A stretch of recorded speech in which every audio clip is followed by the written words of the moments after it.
So our course is basic and advance KP astrology.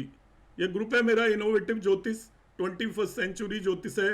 ये मेरा अपना डेवलप्ड है और इसमें जो भी काम किया हुआ है वो पर्सनली मैंने ही किया हुआ है। जो भी है, जो भी कोर्सेज कराता हूँ वो मैं ही खुद ही बनाता हूँ और मैं ही उनको करवाता हूँ। मेरी अपनी रिसर्च होती है पर्सनल। आप सभी लोगों का सबसे पहले मैं वेलकम करता हूँ और ईश्वर से प्रार्थना करता हूँ कि हम सब लोगों का ये जो केपी एस्ट्रोलॉजी का भी कोर्स है इसका सफ़र सक्सेसफुली एंड हो, आप सब लोग सीख पाएँ, प्रेडिक्ट कर पाएँ, अपना और जो भी है सब लोगों का भला कर पाएँ। गणेश जी इसके आराध्य देव हैं एस्ट्रोलॉजी के, तो हम गणेश जी की आराधना के साथ शुरू करते हैं। वक्र तुंड महाकाय सूर्य कोटि संप्रभा निर्विघ्न कुरमे देवे सौर कार्येषु सर्वदा। ये हम सबसे पहले आभार व्यक्त करते हैं कृष्णा मूर्ति जी का, क्योंकि हम जब इस एस्ट्रोलॉजी की क्लास में बैठे हैं तो सभी इनका ही दिया हुआ है। एक व्यक्ति ने एक 60-70 साल की उम्र के अंदर एक इतनी बड़ी एस्ट्रोलॉजी बनाई तो वो बहुत ही महान व्यक्ति रहे होंगे निश्चित ही, क्योंकि एस्ट्रोलॉजी में हम छोटी सी चीज़ सीखने में हमें बरसों लग जाते हैं। उन्होंने अपनी एक विधा क्रिएट की, तो ऐसे महान व्यक्ति को हम सब स्टार्ट करते हैं नमन करके। अब मैं आगे बढ़ता हूँ और आगे मैं जो बताऊंगा, मैंने आपको वीडियोस के अंदर कुछ एक चीज़ें बता दी थी, उसको मैं रिपीट नहीं करूँगा और रिपीट करने का यहाँ पर कोई यूज़ नहीं है, वो ऑलरेडी मैं बता चुका हूँ, आप सब लोग जानते हैं। ब्रीफली मैं थोड़ा थोड़ा बताता जाऊँगा बस, और इस पर मैं असली चीज़ पर आ जाऊँगा एंड में। यहाँ से मैं शुरू कर रहा हूँ कि हमारी कुंडली के अंदर 12 भाव होते हैं इस तरीके से कुंडली में। तो जो सबसे पहला ये भाव होता है इसको फर्स्ट हाउस बोलते हैं और यही असेंडेंट होता है किसी भी व्यक्ति की कुंडली के अंदर।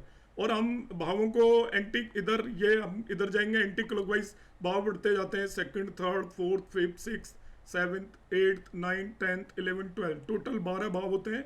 और आपका सबसे इंपॉर्टेंट बात यहाँ पर यह है कि कुंडली के अंदर भाव फिक्स होते हैं। कोई भी कुंडली देखोगे उसके अंदर ये भाव पहला ही होगा, ये भाव दूसरा होगा, ये भाव तीसरा होगा एंड सो ऑन। ये हमारा जोडियक सिस्टम है हमारा स्काई के अंदर। जो हम बात करते हैं आपके ग्रहों की, बात करते हैं हम राशियों की, बात करते हैं हम नक्षत्रों की, ये सब स्काई के अंदर है। ये एक बड़ा ब्रह्मांड है जिसे हम बोलते हैं ब्रह्मांड, सिलेसियल हेमिस्फीयर। ये एक हेमिस्फीयर है ब्रह्मांड। उस ब्रह्मांड के अंदर आपकी सभी प्लैनेट्स रिवॉल्व करते हैं, सभी राशियां एग्जिस्ट करती हैं, सभी कॉन्स्टलेशंस एग्जिस्ट करते हैं। तो हमारे ब्रह्मांड के अंदर टोटल हमें मालूम है कि 12 राशियां हैं। वो राशियां हैं आपकी, वो उनकी जगह फिक्स है, वो चलती नहीं है। एरीज, टॉरस, जेमिनी, कैंसर, लियो, वर्गो, वर्गो के बाद Libra, Scorpio, Sagittarius, Capricorn, Aquarius and Pisces, इस तरह से 12 राशियां हैं। और हमें मालूम है कि ये 12 राशियां स्काई के अंदर हैं। ये आपका जो भी हमारा जोडियक, इसको ही जोडियक बोलते हैं, सारी 12 राशियां मिलकर जोडियक बनती है। अब जोडियक ये इमेजनरी बेल्ट है, यहाँ पर एक इमेजनरी बेल्ट हम मानकर चलते हैं। जो हमारा सेलेसियल हेमिस्फीयर है, ब्रह्मांड जो है, उसके अंदर एक एक्चुअली सर्कुलर पोर्शन है जिसके अराउंड ब्रह्मांड पूरा स्फीयर की फॉर्म में है। जब हम एक बॉल को कट करें, यदि दो पार्ट में आप बॉल को कट करते हो या एप्पल को कट करते हो तो बीच में आप फ्लैट सरफेस देखते हो। ऐसा ही हमारे ब्रह्मांड को यदि हम दो पार्ट में डिवाइड करें तो बीच में जो फ्लैट सरफेस होगी वो सर्कुलर शेप में होगी, उसको हम सेलेसियल इक्वेटर बोलते हैं। उस इक्वेटर से यदि हम दो लाइन डालें, ऊपर की तरफ जो लाइन बनती है उन्हें हम लैटिट्यूड बोलते हैं। 9 degree above and 9 degree below यदि हम दो लाइन डाल दें तो उस पर्टिकुलर रीजन के अंदर आपके टोटल एक्चुअली, सपोज मैं यहाँ पर एक लाइन बनाता हूँ तो ऊपर 90 डिग्री तक होता है लैटिट्यूड और नीचे भी 90 डिग्री तक होता है। बीच में से एक लाइन बनाकर यदि मैं 9 डिग्री ऊपर, मैं इसको एक्सप्लेन कर देता हूँ थोड़ा सा पिक्चर बनाकर आपको। What is the meaning of this celestial hemisphere?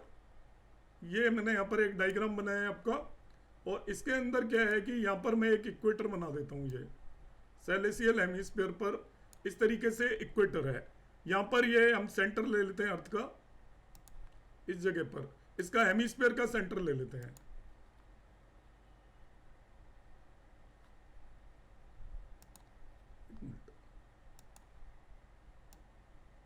यहां से मैं ये 9 डिग्री का ये लैटिट्यूड है टोटल।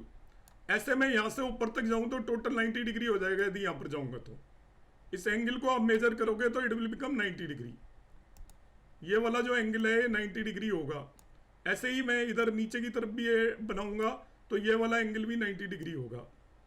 अब जो ये पर्टिकुलर पोर्शन है एक्चुअली ये सर्कुलर है, इसे ऊपर की तरफ 9 डिग्री में और नीचे की तरफ 9 डिग्री के अंदर इस पर्टिकुलर रीजन को यदि मैं बना दूं यहाँ पर लाइक दिस, तो इस रीजन के अंदर ही केवल सारे के सारे आपके प्लैनेट्स अवेलेबल हैं जो हम एस्ट्रोलॉजी के अंदर यूज करते हैं, ऑल 9 प्लैनेट्स। तो वो इसी 9 डिग्री अबव और 9 डिग्री बिलो द इक्वेटर सभी प्लैनेट जो हम एस्ट्रोलॉजी के अंदर यूटिलाइज करते हैं वो सारे प्लैनेट इस पर्टिकुलर रीजन में ही होते हैं। तो यहाँ पर यह दिया है zodiac is an imaginary belt of about 9 degree north and 9 degree south and circling the heavens which within which all the planets have their movements। तो इस 9 डिग्री के रीजन के अंदर सभी के सभी प्लेनेट आपके मूवमेंट करते हैं। अब प्लेनेट किस तरीके से मूवमेंट करते हैं इसको हम देखते हैं। देखिए ये मैंने एक दूसरा डायग्राम ले लिया, वो कलर्ड था, आपको साफ साफ दिखता नहीं। इस डायग्राम के अंदर मैं एक्सप्लेन करूंगा प्लेनेट आपके किस तरीके से मूव करते हैं।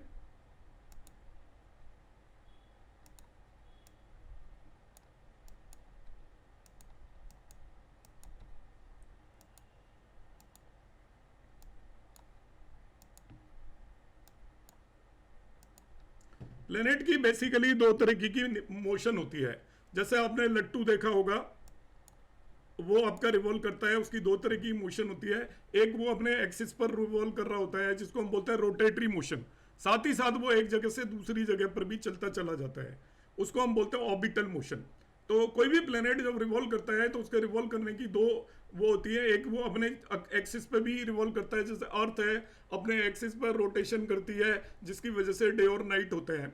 आपको सन दिखाई देगा, इसके बाद सन दिखाई नहीं देगा तो नाइट हो जाती है। आपकी तरफ आपकी डायरेक्शन सन से अवे चले जाती है तो उसे हम नाइट बोलते हैं। जब आपकी डायरेक्शन सन की तरफ आती है तब डे होता है, तो वो होता है due to its rotation on the axis. और दूसरा ये रोटेट करती है इन्हें ऑर्बिट। ये ऑर्बिट है, सपोज सूर्य है, सूर्य के चारों तरफ अर्थ इस तरीके से रोटेट कर रही है, सो दिस द ऑर्बिट। तो ऑर्बिट आपको सबको पता है क्या होता है कि यहाँ पर ये अर्थ है हमारी, तो ये अपनी जगह पर रोटेट कर रही है, दैट इज रोटेटरी मोशन। सभी प्लेनेट अपनी जगह पर रोटेट करते हैं, ऑल द 9 प्लैनेट्स। 9 प्लैनेट्स के बारे में भी हल्का सा मैं बता दूंगा। All planet rotates on their axis, that is rotatory motion. उसकी वजह से दिन और रात होते हैं अर्थ पर। ऐसे ही वो सन के अराउंड एक ऑर्बिट के अंदर मूव करते हैं, और ऑर्बिट के अंदर जो मूव करते हैं उसको ऑर्बिटल मोशन बोलते हैं। आप सब लोग जानते हो कि अपने एक्सिस पर अर्थ 24 आवर के अंदर रोटेट करती है, तो 12 आवर जिधर की तरफ सन की तरफ जब अर्थ आती है उस पर्टिकुलर पोर्शन के अंदर डे दिखाई देता है जो वाइट नजर आ रहा है, और अवे साइड में नाइट हो जाती है। अब अर्थ रोटेट करके इधर आ जाएगी तो ये वाला पोर्शन जहाँ नाइट है वहाँ डे हो जाएगा, और दूसरे वाले पोर्शन पे नाइट हो जाएगी। और कुछ ऐसे पोर्शन होते हैं जो हमेशा सन की तरफ होते हैं, तो वहाँ सारे दिन रहता है, 24 आवर में से 2-3 घंटे नाइट होती है मुश्किल से, और कई जगह पर अधिकतर टाइम नाइट रहती है। यह है due to its rotatory motion. Rotation सभी प्लैनेट्स का ध्यान रखना है आपको। All the planets rotates from west to east direction. पश्चिम से पूर्व दिशा की तरफ रोटेट करते हैं, मगर शुक्र अपोजिट रोटेट करता है, वो रोटेट करता है ईस्ट टू वेस्ट डायरेक्शन। आपके सभी के सभी प्लैनेट रोटेट करते हैं अपने एक्सिस पर फ्रॉम वेस्ट टू ईस्ट। आपको पता है कि सूर्य हमें दिखाई देता है ईस्ट से वेस्ट की तरफ जाता हुआ, आप सब देखते हो। रीजन बिहाइंड दैट क्या है, सूर्य तो जहां है वहीं है। आपकी अर्थ रोटेट करती हुई वेस्ट से ईस्ट की तरफ आती है, इसलिए सूर्य हमें ईस्ट से वेस्ट की तरफ जाता हुआ दिखाई देता है। तो ऑल द प्लैनेट की रोटेटरी मोशन इस तरीके की होती है। दूसरी मोशन ऑर्बिटल होती है। तो ऑर्बिटल मोशन में अर्थ सन के अराउंड एक पर्टिकुलर ऑर्बिट के अंदर मूव करता है, और वो 365 डेज में एक रोटेशन कंप्लीट करता है, जिसे हम 1 ईयर मानकर चलते हैं। तो इसी तरीके से आपके सभी प्लैनेट्स अपने एक्सिस पर भी रोटेट करते हैं, साथ ही साथ वो एक ऑर्बिट के अंदर भी रोटेट करते हैं, और उसके बेसिस पर हम बोलते हैं कि ये पूरे ज़ोडिएक का चक्कर प्लैनेट जो लगाता है वो आपके ऑर्बिट जब अपने ऑर्बिट में रोटेट करता है, ऑर्बिटल मोशन की वजह से ज़ोडिएक का चक्कर लगाता है। अब ज़ोडिएक का चक्कर प्लैनेट किस तरीके से लगाता है, यहाँ पर मैं डायग्राम ले लेता हूँ कि सपोज एक प्लैनेट, अभी आपने देखा कि आपका शनि मीन राशि के अंदर ट्रांजिट कर रहा है पाइसेस के अंदर। तो शनि पहले कुंभ राशि में था, तो कुंभ राशि में वो 2.5 ईयर रहा, यहाँ से चलता रहा, और 2.5 साल तक वो कुंभ राशि में ही बैठा रहा। इस तरीके से चलेगा। कोई भी प्लैनेट जब चलता है डायरेक्ट मोशन होती है, एक रेट्रोग्रेड मोशन होती है। डायरेक्ट मोशन में हम ऐसा मानते हैं कि पोलर मेष राशि में होगा, इसके बाद वृषभ में एंटर होगा, वृषभ से मिथुन में एंटर होगा, मिथुन से कर्क में एंटर होगा, एंड इन दिस वे इसकी रोटेशन होगी किसी भी प्लेनेट की। इन दिस वे वो आगे राशियों में चलता जाएगा, that is called the direct motion. Mean राशि में पहुंच जाएगा और इस तरीके से। मगर कभी कभार वो आपको उल्टा चलता हुआ दिखाई देता है। चलता उल्टा कभी भी नहीं है, ध्यान रखना है, it is illusion. Relative motion की वजह से वो हमें अपोजिट डायरेक्शन में चलता हुआ दिखाई देता है। तो वो क्या करेगा, एक्चुअल में चल आगे की तरफ रहा है मगर वो आपको पीछे बढ़ता हुआ दिखाई देगा ऐसे। In this one particular direction चलता हुआ यदि आपको दिखाई दे रहा है तो वो लाइक मिथुन से आपका वृषभ में चलता हुआ दिखाई दे, या कर्क राशि में ही वो आगे की जगह पीछे बढ़ना शुरू हो जाए। इस तरीके से जाना इस तरीके से चाहिए। ये नॉर्मल मोशन है कि मेष से वृषभ में जाएगा, वृषभ से मिथुन में जाएगा, देन कैंसर एंड देन लियो, मगर वो बाय द वे आपको अपोजिट डायरेक्शन में चलता हुआ नजर आ जाए। That one particular motion is called the retrograde या वक्री मूवमेंट उसे बोलते हैं। तो आपका हर एक प्लेनेट डायरेक्ट मोशन करता है मगर कभी कभार वो वक्री मोशन करेगा। आगे मैं बताऊंगा, राहु और केतु ऑलवेज वक्री या रेट्रोग्रेड मोशन ही करते हैं। राहु और केतु की मोशन ऑलवेज अपोजिट ही होगी। बाकी प्लेनेट इस तरीके से जाएंगे तो राहु केतु ऑलवेज 9 साइन से 8 में, 8 साइन से 7 में, और वो ऑलवेज वक्री ही होती है, रेट्रोगेट ही होती है। बाकी प्लेनेट कभी कभार रेट्रोगेट होते हैं, जैसे अभी सैटर्न रेट्रोगेट हुआ है तो बोले कुंभ राशि से आपका एंटर हुआ, वो आपका यहाँ पर मीन राशि के अंदर, मीन राशि में थोड़ी दूर गया और इसके बाद उसने अपना पाथ चेंज कर लिया। पाथ चेंज कर लिया मतलब वो अपोजिट आने लग गया, इस तरीके से मूव करने लग गया, कुंभ की तरफ आना शुरू कर दिया, and that motion is known as the retrograde motion. तो क्या होता है, देखिए जोड़िएक के अंदर सभी राशियां फिक्स है, all the sign are fixed, कोई साइन कहीं पर भी मूव नहीं कर रहा है जोड़िएक के अंदर।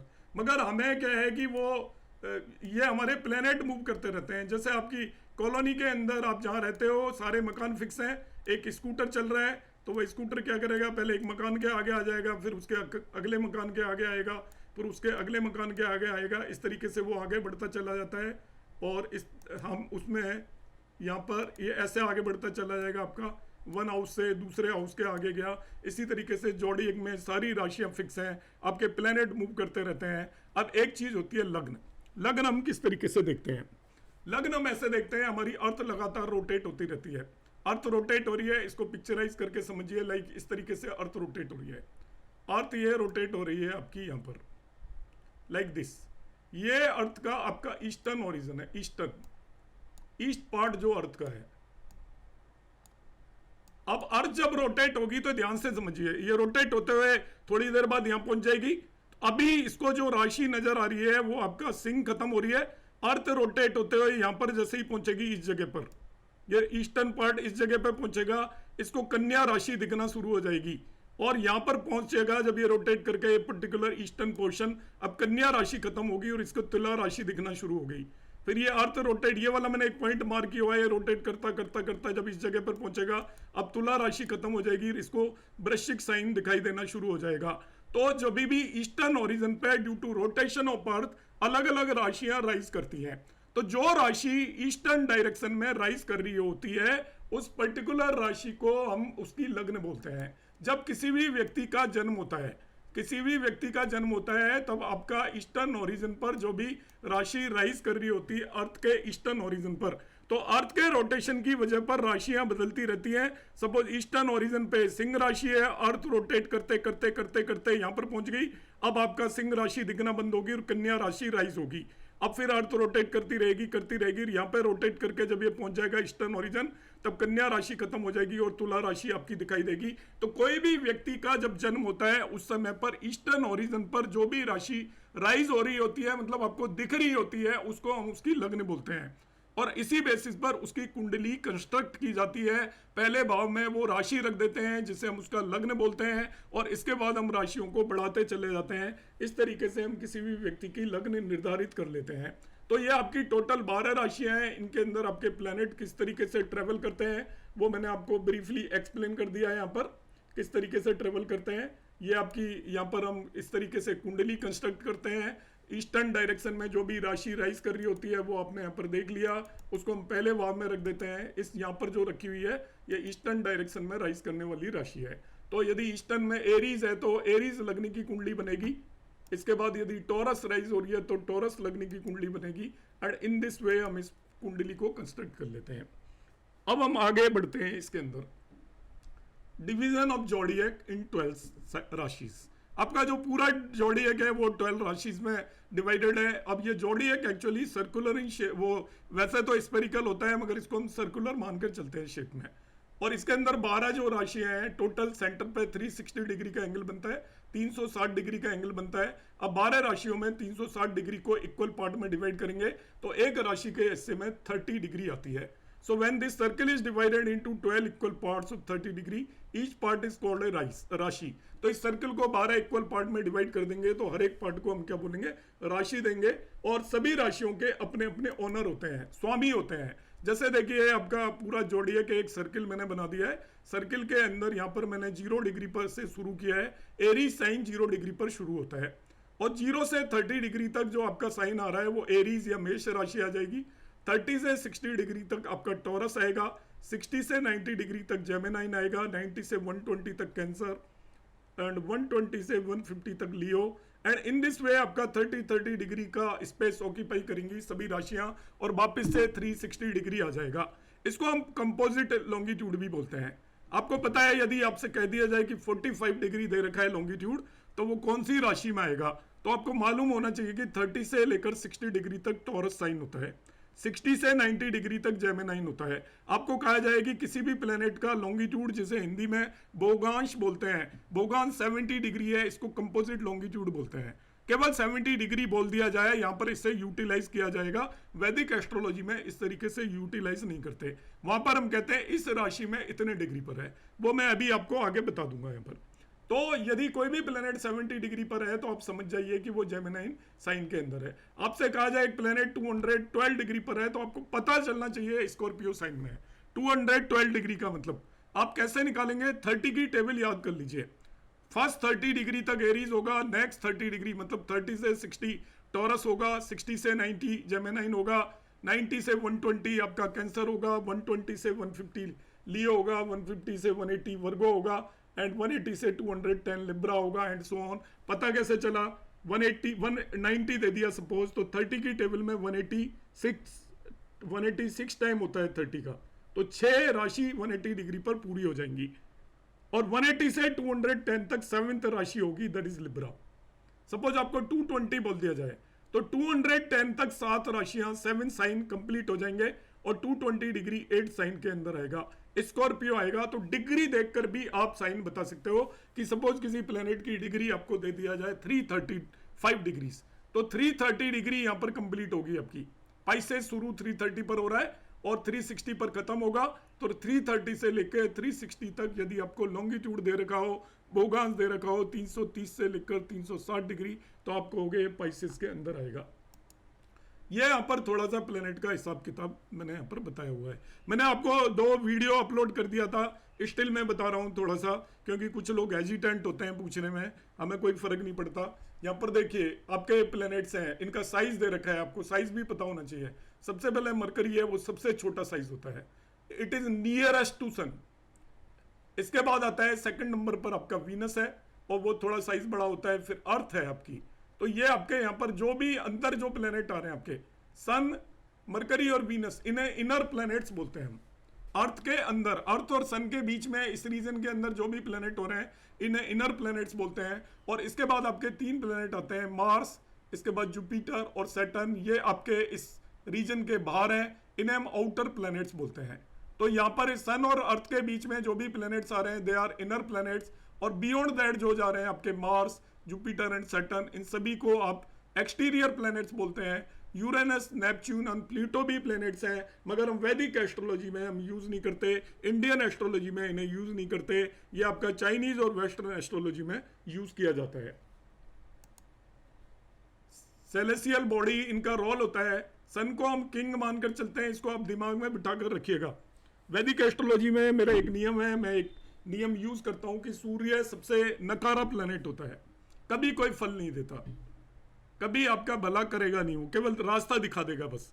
उसका रीजन है वो किंग है, किंग कोई काम नहीं करता दुनिया का, किंग केवल आदेश देता है या रास्ता दिखाता है, ये काम करिए। तो सूर्य के अंदर रोशनी होती है, आपको सब कुछ दिखना शुरू हो जाता है, और सूर्य जब बंद हो जाता है तो आपको अंधेरा छा जाता है। तो सूर्य का काम केवल दिखाना है। मून क्वीन होती है, रानी है, क्योंकि देखिए रानी है, वो रात का काम होता है रानी का, तो रात में वो आपका लाइट देती है, तो वो क्वीन है, कभी दिखाई देगी कभी नहीं दिखाई देगी। मार्स को यहाँ पर आर्मी चीफ मानते हैं, कमांडर इन चीफ मानते हैं। मरकरी एक प्रिंस है।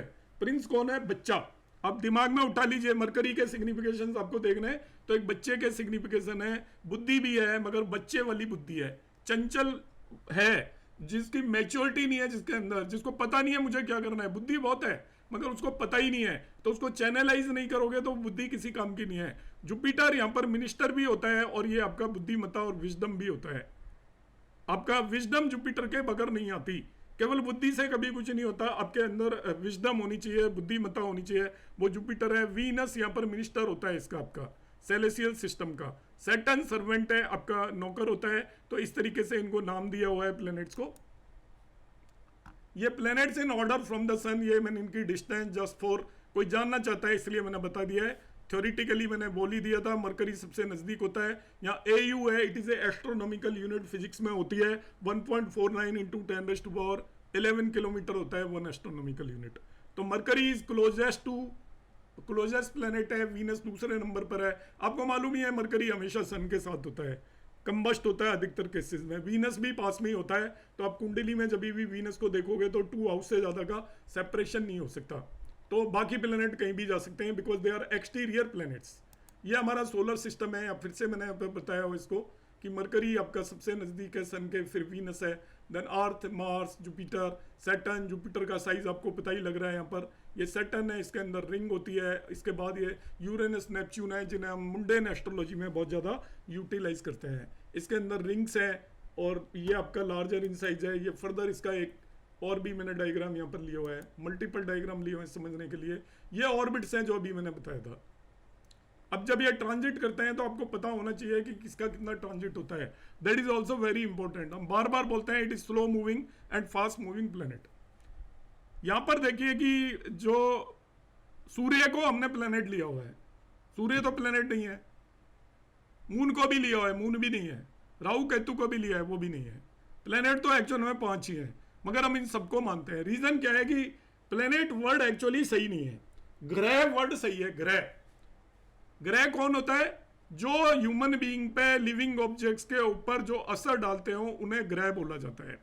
उनका प्लेनेट होना जरूरी नहीं है। तो अर्थ पे जितने भी लोग रहते हैं उन पर मून भी असर डालता है, सूर्य भी असर डालता है, राहु और केतु भी असर डालते हैं। बाकी तो जो आपके जिन्हें हम प्लैनेट्स मानते हैं वो भी असर डालते हैं, like Venus, Mars, Saturn, Jupiter, इनका सबका असर पड़ता है। जितनी भी लिविंग थिंग्स अर्थ पर रहती हैं, तो जो भी लिविंग थिंग्स को इन्फ्लुएंस करते हो, असर डालते हो और उनकी लाइफ को चेंज करते हो, उन सभी को ग्रह कहा जाता है। तो इसलिए मून हालांकि प्लेनेट तो नहीं है मगर ये ग्रह है। ऐसे ही राहु केतु प्लेनेट नहीं है, वो भी ग्रह है। सूर्य भी प्लेनेट नहीं है, वो स्टार है एक्चुअल में, मगर उसे भी यहाँ पर ग्रह मानते हैं क्योंकि इन सभी का हमारे ऊपर असर पड़ता है।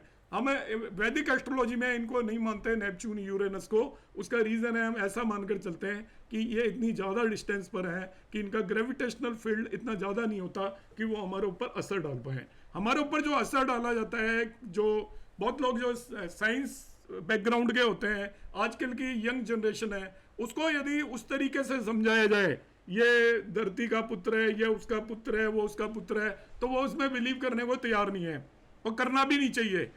असर डालते हैं ये सभी ग्रह आपका in terms of the gravitational field and magnetic field and in terms of the radiation, क्योंकि इन सभी का रेडिएशन डेफिनेटली अर्थ पर पहुंचता है। सन का रेडिएशन अर्थ पर पहुंचता है, मून का रेडिएशन अर्थ पर पहुंचता है। इसी तरीके से प्लैनेट एक दूसरे से कनेक्टेड है थ्रू ग्रेविटेशनल फील्ड, गुरुत्वाकर्षण जिसे बोलते हैं, और मैग्नेटिक जो रेज है मैग्नेटिक फील्ड के थ्रू भी ये कनेक्टेड है।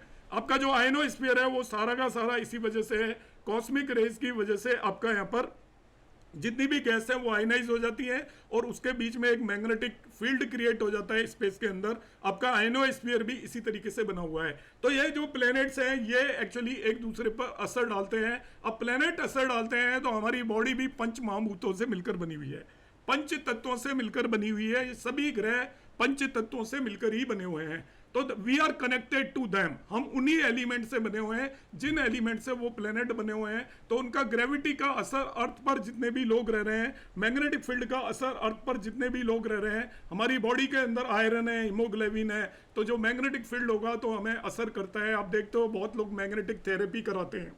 वो मैग्नेटिक थेरेपी कैसे असर करती है, क्योंकि बॉडी के अंदर आपके मैग्नेटिक एलिमेंट्स होते हैं, आयरन, निकल, कोबाल्ट एटसेट्रा, ये सभी एलिमेंट कुछ ना कुछ क्वांटिटी में हमारी बॉडी के अंदर होते हैं। तो ये प्लेनेट हमारे ऊपर असर डालते हैं, जो भी असर डालते हैं उन्हें हम ग्रह बोलते हैं। प्लेनेट सही वर्ड नहीं है, ग्रह, वो ग्रह की डेफिनेशन ये है ऐसी सेलेसियल बॉडीज जो हमारे ऊपर असर डालती हों। अब ये इनका जो ट्रांजिट है उसका अलग अलग पीरियड होता है। देखिए, सैटर्न एक पूरे जोडियक को 30 ईयर्स में कंप्लीट करता है, जुपिटर पूरे जोडियक को 12 साल में, इसके बाद मंगल 680 डेज, 87 डेज लिखा हुआ है, ये कम ज़्यादा कुछ भी हो सकता है।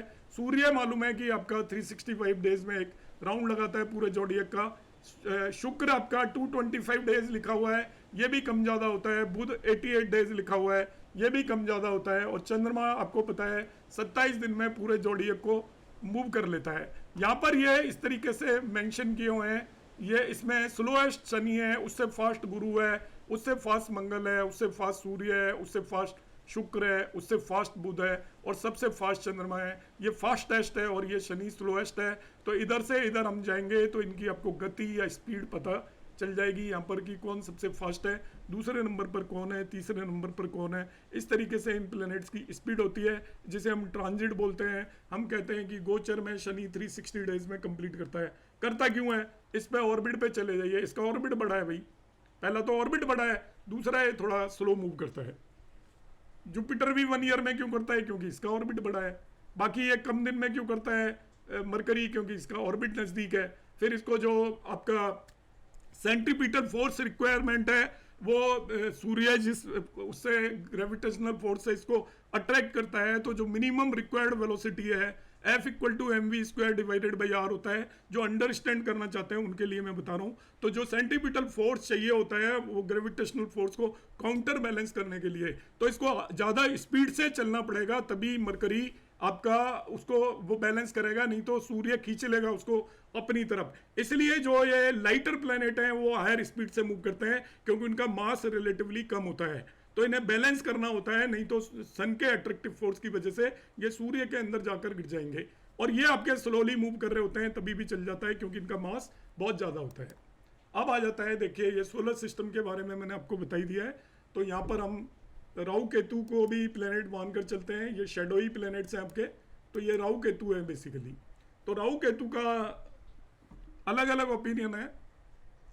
एक्चुअल में इन्हें प्लेनेट कहा जाता है, ग्रह। ग्रह कहना ठीक है, मगर ये कोई ऑब्जेक्ट नहीं है, ये केवल पॉइंट ऑफ इंटरसेक्शन है आपका। या हाइपोथेटिकल ऑर्बिट लेकर चलते हैं हम। ये ऑर्बिट है आपका सन का, पृथ्वी की कक्षा, इसको एक्चुअली सन का ऑर्बिट मानते हैं। एक्चुअल में अर्थ की ऑर्बिट होती है, और ये मून का ऑर्बिट है आपका। सन और मून के ऑर्बिट दोनों एक्चुअली यहां पर इंटरसेक्ट करते हैं। यहां पर ये दिया हुआ है, this is the solar path and this the lunar path. Path का मतलब है सन जिस ऑर्बिट में रिवॉल्व करता है, मून जिस ऑर्बिट में रिवॉल्व करता है, वो ऑर्बिट एक दूसरे को 2 पॉइंट पर कट करते हैं। नॉर्दर्न डायरेक्शन में एक पॉइंट पर कट करते हैं, जिसे हम नॉर्दर्न नोड बोलते हैं, उसे हम राहु कह देते हैं। और सदर्न डायरेक्शन में भी कट करते हैं, दक्षिण दिशा में, उसको हम सदर्न नोड बोलते हैं।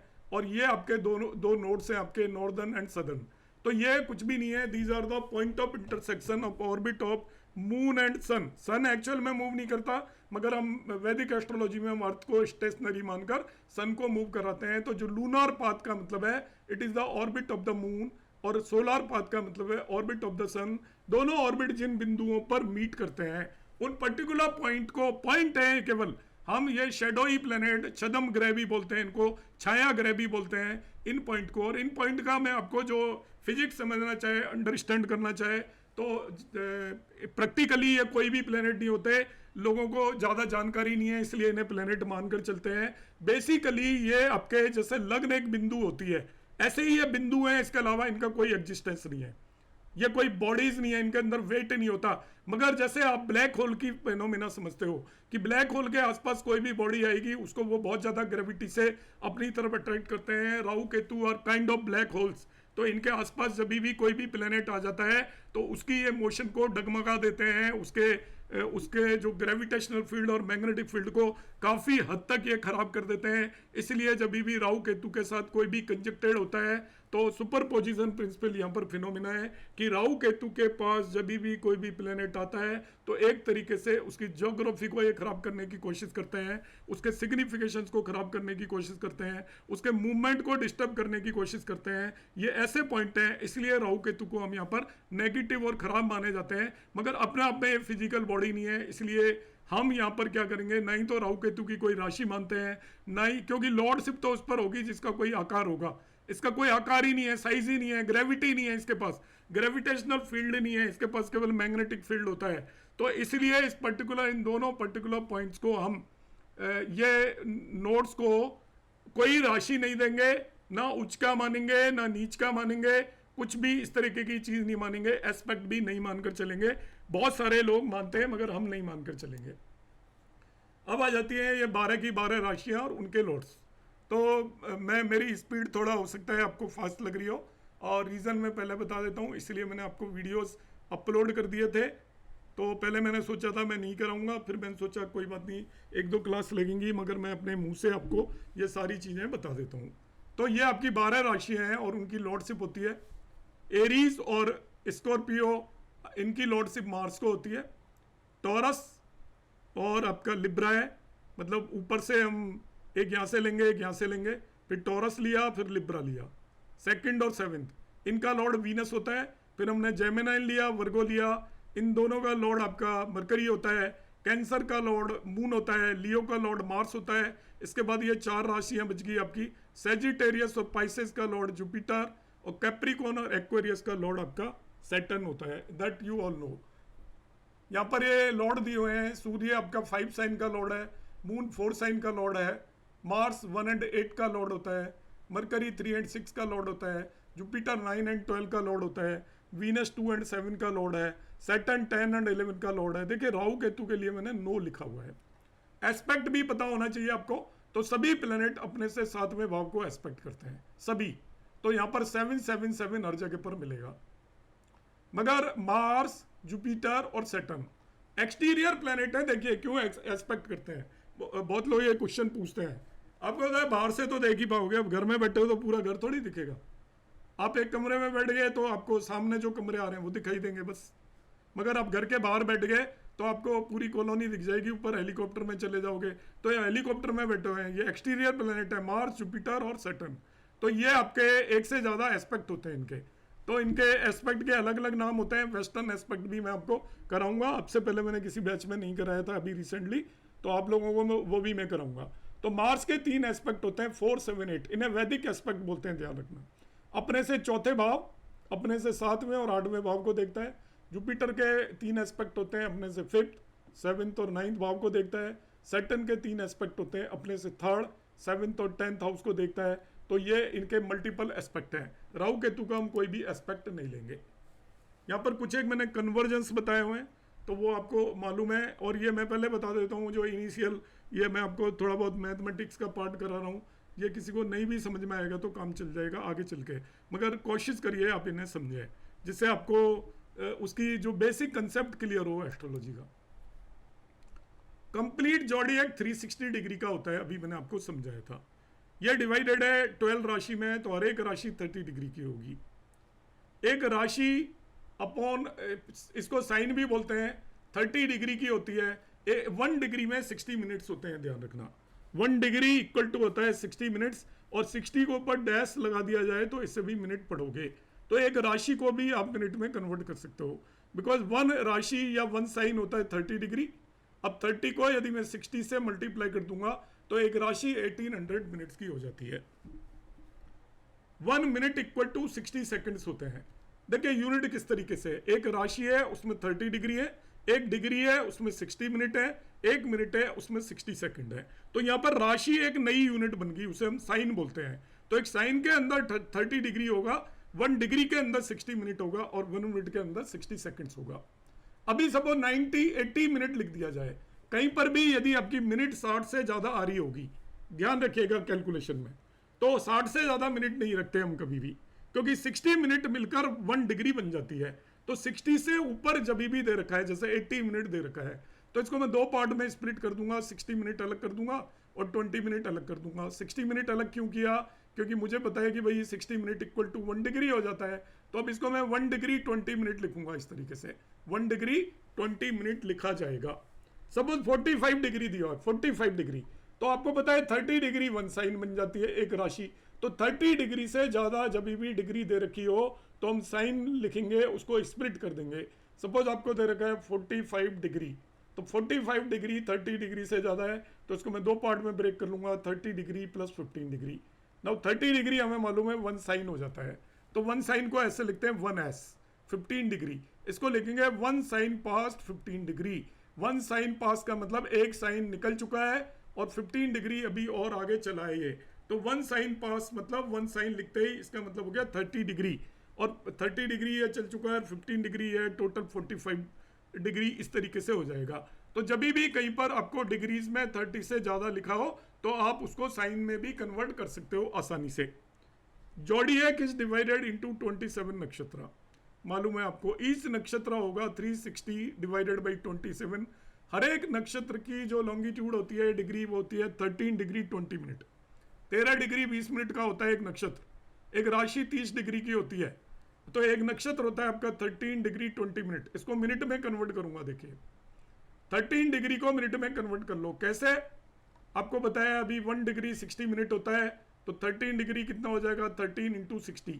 इस 20 मिनट को एज इट इज रखो, तो 13 इंटू 60 हो गया 780।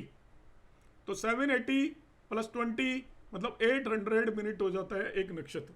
तो नक्षत्र के बारे में आपसे पूछा जाए तो एक नक्षत्र होता है आपका 13 डिग्री 20 मिनट के इक्वल, और उसको यदि मिनट में लिखोगे तो 800 मिनट के इक्वल हो जाता है। तो ये कुछ एक कन्वर्जेंस है कि आपको डिग्री को मिनट में कन्वर्ट करना है, आपको साइन को डिग्री में कन्वर्ट करना है, डिग्री को साइन में कन्वर्ट करना है। तो हम किस तरीके से यूटिलाइज करेंगे इन सभी चीज़ों को। ये मैंने हिंदी में लिखा हुआ है, तो हिंदी में जो देखना चाहें वो देख सकते हैं। ये आपको मालूम है नक्षत्र जो होते हैं आपके 7 प्लैनेट्स हैं आपके, और 9 प्लैनेट्स हैं सॉरी आपका।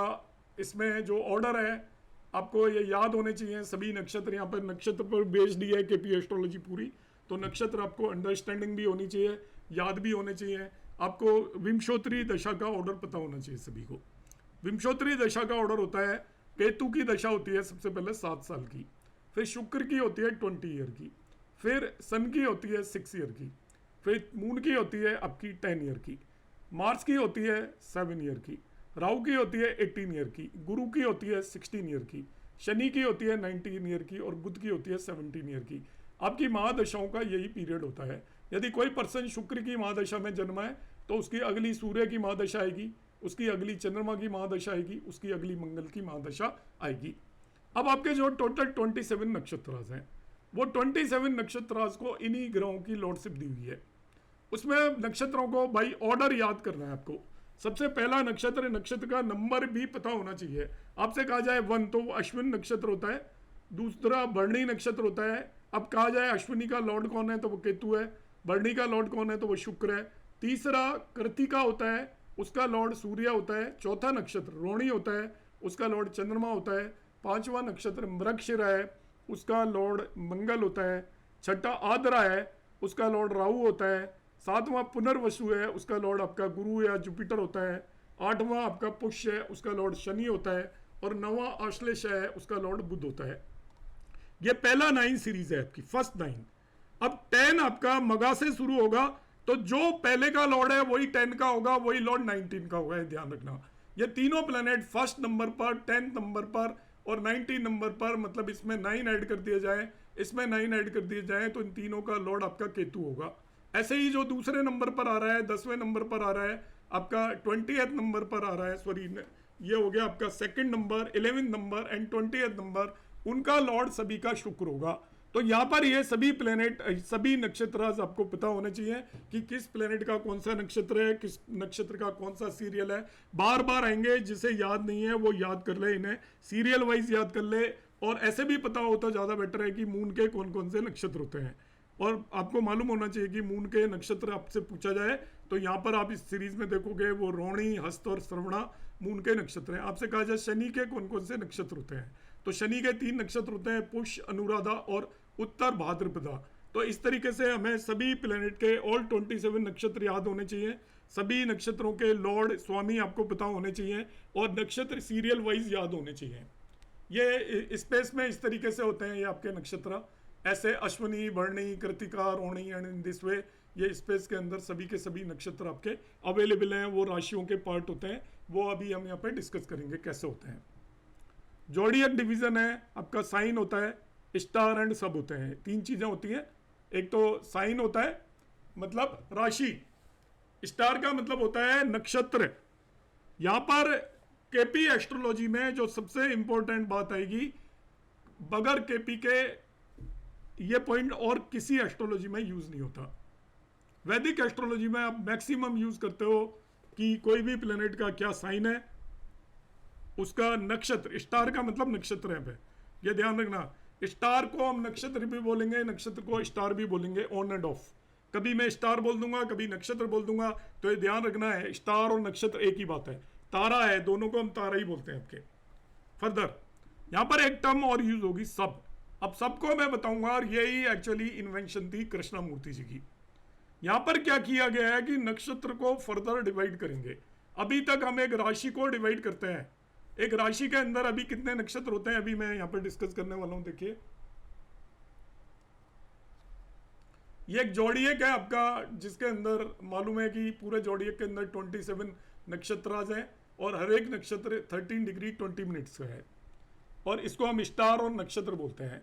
साइज ऑफ नक्षत्र मैंने अभी बताया था 13 डिग्री 20 मिनट होता है और 800 मिनट्स होता है। Each nakshatra is designated 1 planet as a lord. अभी मैंने आपको बताया था कि हर एक नक्षत्र का एक प्लेनेट लॉर्ड होता है। It begins with 0 degree Aries sign, जो है आपका जोडियक शुरू होता है 0 डिग्री एरीज साइन से शुरू होता है। ईच नक्षत्र इज फर्दर सब डिवाइडेड इनटू 4 डिविजन्स कॉल्ड पदा। जो आपका नक्षत्र 13 डिग्री 20 मिनट का होता है, उसको 4 इक्वल पार्ट में डिवाइड करते हैं हम, हर एक पार्ट को एक पद बोलते हैं। तो हर नक्षत्र आपके 3 डिग्री 20 मिनट के 4 पार्ट्स में डिवाइडेड होता है, और उस पार्ट को हम पद बोलते हैं। यहाँ पर ये मैंने एक्सप्लेन किया हुआ है, इसको जरा ध्यान दें, इसको ध्यान से समझें, it's very important, bar bar use होगा आपके माइंड में, ये सब क्लियर होना चाहिए। बाकी नहीं क्लियर है तो चलेगा, आपको समझ में नहीं आएगा यदि ये नहीं पता है तो। आपका सबसे पहला आता है नक्षत्र अश्विनी, ध्यान से समझिए, और राशि आती है एरीज। अब एरीज राशि के अंदर 30 डिग्री है केवल। अब अश्विनी नक्षत्र है 13 डिग्री 20 मिनट का, तो उसके चारों पद, एक पद होता है 3 डिग्री 20 मिनट का, तो पहला पद भी इसमें आएगा, दूसरा इसमें आ जाएगा, पूरा 13 डिग्री 20 मिनट का नक्षत्र अश्विनी एरीज साइन में आ गया, उसका लॉर्ड होता है केतु।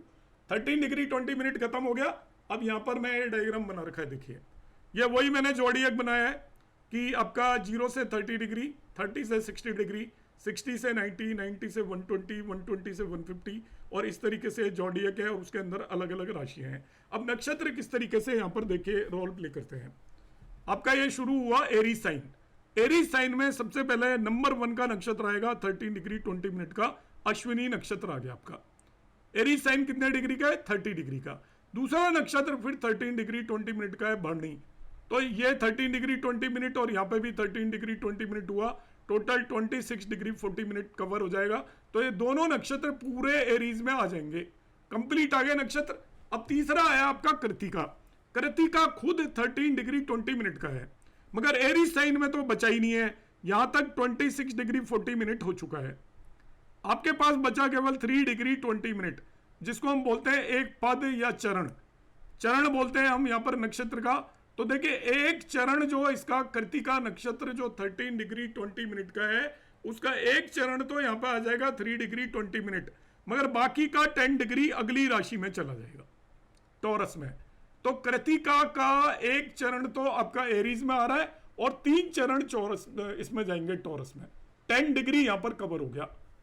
अब ये आपका कृतिका खत्म हो गया, 10 डिग्री इसका कवर हो चुका है, राशि का 10 डिग्री यहाँ तक कवर हो गया है।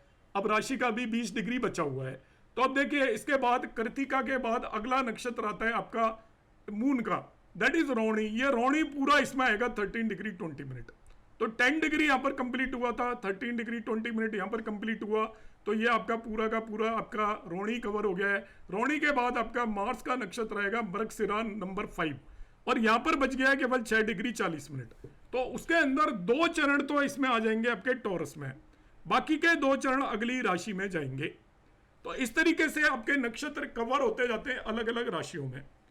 तो कुछ नक्षत्र ऐसे होते हैं जो कि एक से ज्यादा राशियों में आते हैं। जैसे यहां पर अभी देखा आपने सूर्य का नक्षत्र एक से ज्यादा राशि में आया है। तो यहां पर जो नक्षत्र एक से ज्यादा राशियों में आते हैं वो आप याद कर लीजिएगा, सूर्य, मार्स और जुपिटर के जो नक्षत्र हैं वो एक से ज्यादा राशियों में आते हैं। बाकी के नक्षत्र पूरे के पूरे एक ही राशि में आएंगे। जैसे आप सपोज देखते हो कि केतु का नक्षत्र अश्विन है, पहला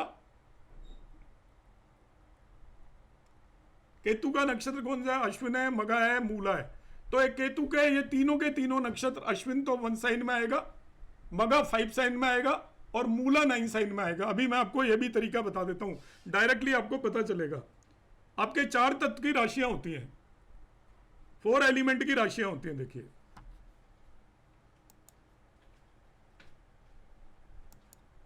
4 एलिमेंट की राशियां होती हैं, फायर तत्व की राशियां होती हैं 159।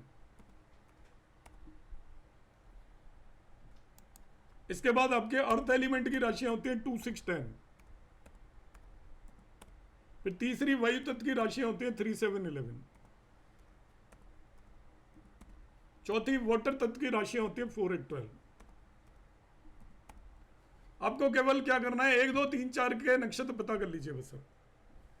अब वन में जो आएगा नक्षत्र, सपोज आपका वन के अंदर कौन कौन से नक्षत्र आते हैं समझना जरा। वन में आपका नक्षत्र आता है, एक आता है सबसे पहले हमारा अश्विन, लॉर्ड कौन है उसका? केतु। 5 इसके बाद आपका 2 में कौन आता है? 2 में आता है हमारा सेकंड है आपका, वन के अंदर जो दूसरा नक्षत्र है सेकंड वाला वो है भरणी, और उसका लॉर्ड कौन है? वीनस। तीसरा जो नक्षत्र आता है उसके अंदर अधूरा एक चरण आता है आपका कृतिका का, उसका लॉर्ड है सन। अब आपको मैं तरीका बता देता हूं। देखिए अश्विन का नक्षत्र 1 में आता है तो अश्विन का दूसरा नक्षत्र 5 में आएगा, तीसरा 9 में आएगा। सेकंड नक्षत्र इसका आएगा लियो साइन में, और तीसरा आएगा 9 साइन में। भरणी नक्षत्र शुक्र का पहला नक्षत्र भरणी है, शुक्र का दूसरा नक्षत्र होता है पूर्व फाल्गुनी, और शुक्र का तीसरा नक्षत्र होता है पूर्व आषाढ़ा। तो वो यदि भरणी नक्षत्र आपका सपोज 1 साइन में आ रहा है, 1 साइन में आ रहा है, तो आपका इसका दूसरा नक्षत्र 5 साइन में आएगा और तीसरा नक्षत्र 9 साइन में आएगा। ऐसे ही सूर्य का नक्षत्र है जो कृतिका, वो कुछ तो 1 साइन में आ रहा है, कुछ 2 साइन में आ रहा है, 2 राशियों में आएगा। तो ये मान लीजिएगा इसका जो सेकंड नक्षत्र है वो कुछ 5 साइन में आएगा, कुछ 6 साइन में आएगा, और थर्ड नक्षत्र कुछ 9 साइन में आएगा, कुछ 10 साइन में आएगा। तो आप पहले 9 से ही आपका पता कर लोगे कि उस पर्टिकुलर प्लेनेट के बाकी नक्षत्र किस राशि में आने वाले हैं। एक पर्टिकुलर प्लेनेट के सभी नक्षत्र एक ही तत्व की राशियों में आते हैं। सपोज केतु का पहला नक्षत्र आपका अग्नि या फायर साइन में आ गया, तो केतु का दूसरा नक्षत्र भी फायर साइन में आएगा और तीसरा नक्षत्र भी फायर साइन में आएगा। वीनस का पहला नक्षत्र फायर साइन में है तो दूसरा भी फायर में होगा, तीसरा भी फायर में होगा। यदि किसी का पहला नक्षत्र वाटर साइन में है तो उसका दूसरा नक्षत्र भी वाटर साइन में होगा, तीसरा भी वाटर साइन में होगा। अब पहला नक्षत्र वाटर साइन का मतलब 4 है, तो दूसरा 8 में होगा और तीसरा 12 में होगा, क्योंकि 3 वाटर साइन है ये। सपोज शनि का नक्षत्र मैं देखना चाहता हूं, एक नक्षत्र शनि का पहला है पुष्य, 8 नंबर का नक्षत्र है, पुष्य का सीरियल है 8, और ये आपका आएगा कैंसर साइन में 4 में। तो इसका शनि का दूसरा नक्षत्र है अनुराधा, और शनि का तीसरा नक्षत्र है आपका उत्तर भाद्रपदा। तो आपको कुछ ज्यादा सोचने की जरूरत नहीं है, ये कैंसर में है तो दूसरा स्कॉर्पियो में होगा, और तीसरा आपका रेवती के अंदर होगा, वो सॉरी पाइसेस के अंदर होगा। और बगैर कुछ सोचे समझे आप 1 मिनट के अंदर ये बता दोगे कि वो पाइसेस के अंदर आएगा। तो आपको पहले 9 प्लेनेट के साइन पता होने चाहिए, कि किसी भी प्लेनेट का एक नक्षत्र आपको पता चल जाए कि ये किस साइन में है, तो बाकी साइन पता करने में आपको 1 मिनट भी नहीं लगनी चाहिए। आपको पहले 9 याद कर लीजिए आप केवल, कि फर्स्ट नक्षत्र किस साइन में है, तो उसी एलिमेंट के दूसरे साइन के अंदर दूसरा नक्षत्र होगा और उसी एलिमेंट के तीसरे साइन के अंदर तीसरा नक्षत्र होगा। इस तरीके से हम पता कर सकते हैं। आप में से बहुत लोगों को वैसे ही मालूम होगा, पर भी this is one of the way.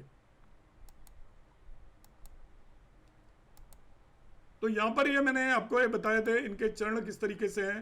तो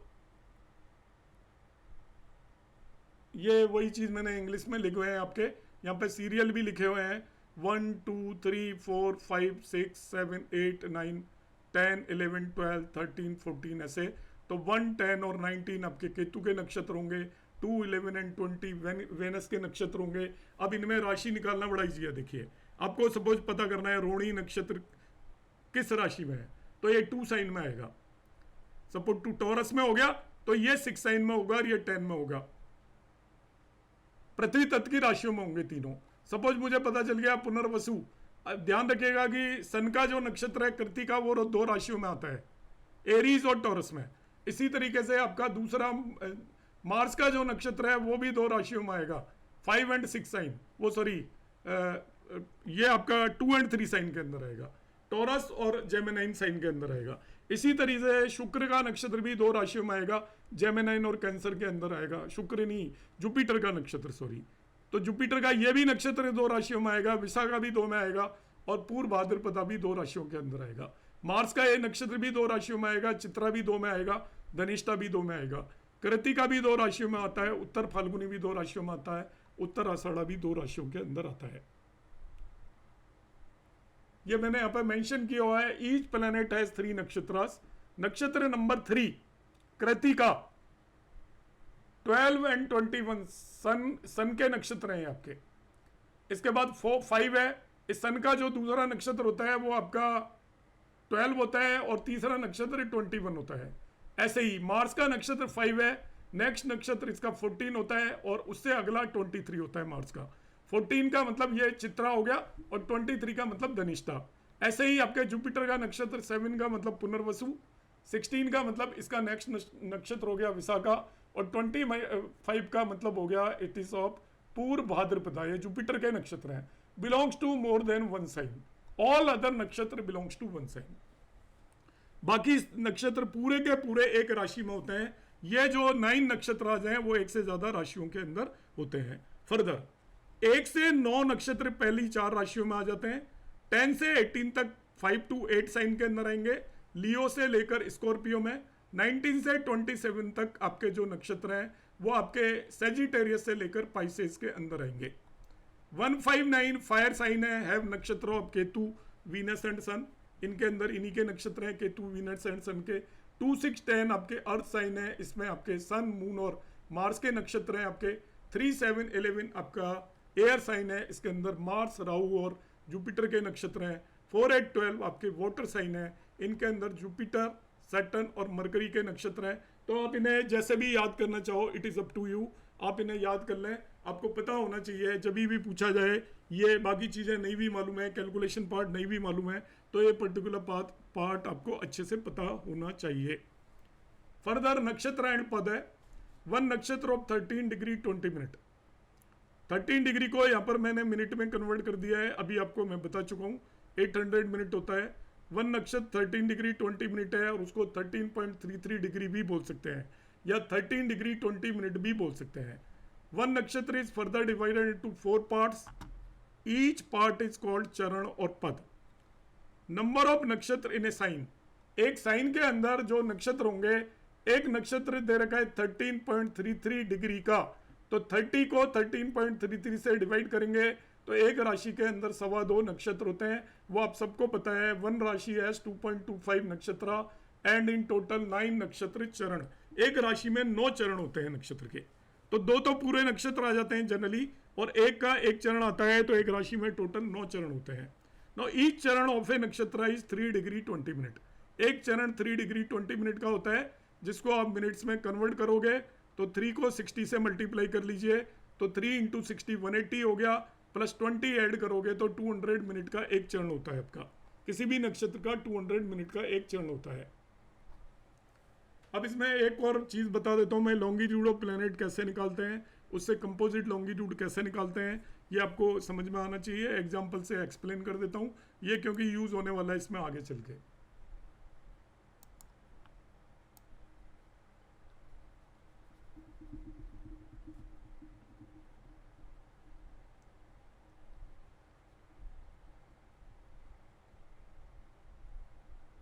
कंपोजिट लॉन्गिट्यूड कैसे निकाला जाता है, देखिए। सपोज आपने कुंडली में देखा सन 5 साइन में बैठा है, लियो में बैठा है, लियो में, और बैठा हुआ है 20 डिग्री। तो सन लियो में 20 डिग्री का मतलब क्या होता है, देखिए।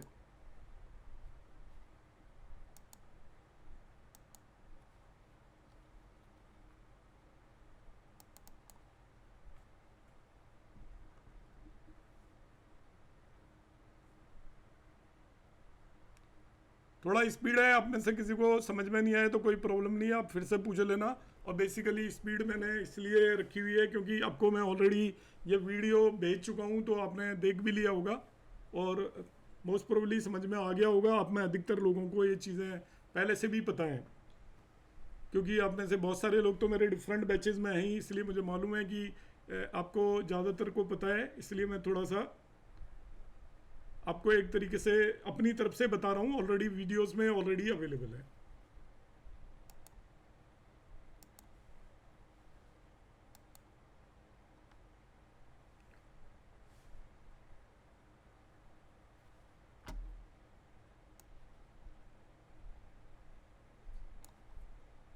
कंपोजिट लॉन्गिट्यूड की यहाँ पर जरूरत पड़ेगी, देखिए।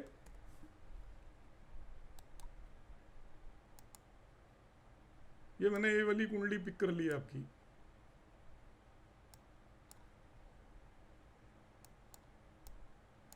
अभी की कुंडली मैंने बनाई है। अब कंपोजिट लॉन्गिट्यूड कैसे निकालते हैं? लॉन्गिट्यूड का मतलब क्या है कि यहाँ पर कहा जाए कि मून का कंपोजिट लॉन्गिट्यूड बताइए, तो मून आप देख रहे हो कि it is in 12 sign. Pisces में 26 डिग्री 29 मिनट। ये यहाँ पे जो लिखा होता है 26 डिग्री 29 मिनट है, और 12 साइन में। इसका मैं कंपोजिट लॉन्गिट्यूड कैसे निकालूंगा, देखिए। If it is in 12 sign means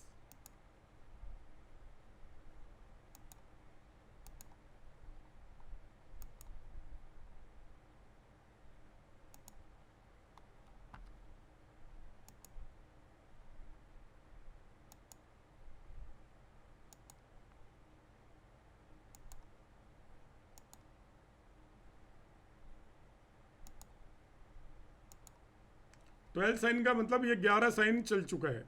ऐसे देखते हैं हम किसी भी प्लेनेट को। सपोज कोई प्लेनेट 2 साइन में, इसका मतलब 1 साइन क्रॉस कर चुका है और दूसरे साइन के अंदर 20 डिग्री 20 मिनट्स पर है। वीनस को यदि आपने देखना हो, तो मून को देखना हो, तो मैं इसको कैसे रीड करूंगा कि 11 साइन ये कंप्लीट कर चुका है, चल चुका है, और 12 साइन के अंदर ये क्रॉस कर चुका है 26 डिग्रीज। मिनट को छोड़ देता हूं अभी मैं। तो अब मुझे इसका जो कंपोजिट लॉन्गिट्यूड पता करना है वो पूरा डिग्री और मिनट में पता करना होता है, साइन नहीं रखने होते। कंपोजिट लॉन्गिट्यूड जब भी लेना है तो डिग्रीज में करना होता है। तो जो प्लेनेट 12 साइन में है उसको हम ऐसे भी लिखेंगे 11 साइन पास्ट 26 डिग्री, ये भी लिखा जा सकता है। अब 11 साइन पास्ट 26 डिग्री का मतलब भी आपको समझ में आना चाहिए कि ये प्लेनेट एक्चुअल में 12 साइन में पाइसेस में 26 डिग्री पर है। 11 साइन कंप्लीट चलकर आ चुका है और 12 साइन में ये 26 डिग्री पर बैठा हुआ है। अब इसका मैं जो कंपोजिट लॉन्गिट्यूड निकालने का मतलब है, इसको पूरे को डिग्रीज में कन्वर्ट करूंगा, वो कंपोजिट लॉन्गिट्यूड होगा। तो डिग्रीज में मैं इस पूरे को कन्वर्ट करूंगा